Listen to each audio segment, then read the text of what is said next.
اللہ تمہاری صورتوں کو نہیں دیکھتا، اللہ تمہارے مالوں کو نہیں دیکھتا کہ کون کتنا خوبصورت ہے، کس کے پاس کتنی دولت ہے۔ نہ تمہاری صورتیں دیکھتا ہے، نہ تمہارے بنگلے دیکھتا ہے، نہ تمہاری جائیدادیں دیکھتا ہے، نہ تمہارا بینک بیلنس دیکھتا ہے۔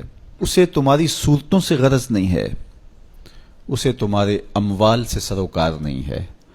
وَلَٰكِن يَنظُرُ إِلَىٰ قُلُوبِكُمْ وَأَعْمَالِكُمْ، وہ تمہارے دل دیکھتا ہے اور تمہارے عمل دیکھتا ہے۔ تمہارے کپڑے پھٹے پرانے ہیں، جھونپڑے میں رہتے ہو، لیکن عمل خوبصورت ہیں۔ تمہارا دل قلب سلیم ہے، اس دل میں اللہ کی محبت، اللہ کا پیار رکھا ہے، اللہ جل شانہ کے محبوب کا پیار رکھا ہے، تو وہ دل خوبصورت ہے۔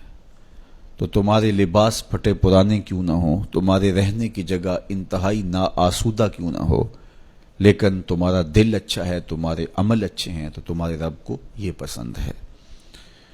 تو تقوی کا مرکز تمہارا قلب ہے، تمہارا دل ہے۔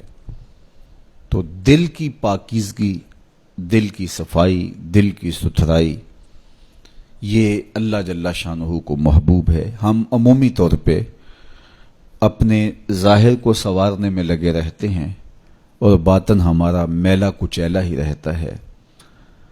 ہمارا رب ہم سے اس بات کا تقاضا کرتا ہے کہ تمہارا دل بھی ستھرا ہونا چاہیے، تمہارا دل بھی پاک ہونا چاہیے۔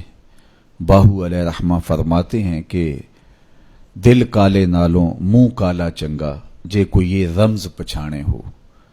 تو اصل تو پاکیزگی، طہارت، صفائی، عفت قلب کی ہے۔ تو اس لیے اللہ تعالیٰ جل شانہ نے مومنین کے قلوب کی پاکیزگی، طہارت اور صفائی اور عفت کا تقاضا اہل ایمان سے کیا ہے۔ اللہ جل شانہ نے بندوں کو جو عزت، وقار اور شہرت عطا کی ہے، تو اس کا معیار تقوی کو قرار دیا۔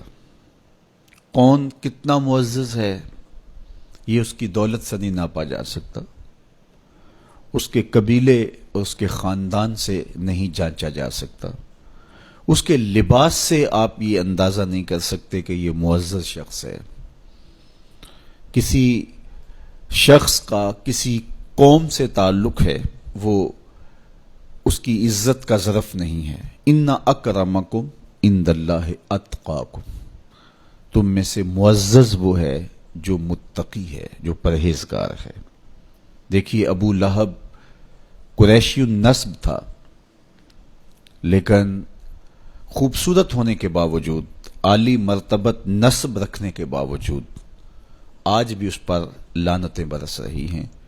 اور بلال حبشی رضی اللہ تعالیٰ عنہ رنگ کے کالے تھے اور نسباً غلام تھے، لیکن تقوی کی دولت نے، ایمان کی دولت نے ان کو اس مقام پہ کھڑا کر دیا کہ وہ ہاشمی النسب شخص تقوی اور ایمان کی عدمیت کی وجہ سے ان کے قدموں سے لگی ہوئی دھول تک بھی نہ پہنچ سکا، اور وہ عزتوں کے اس شرف کو حاصل کرتے ہیں جو انہی کا مقسوم ہے۔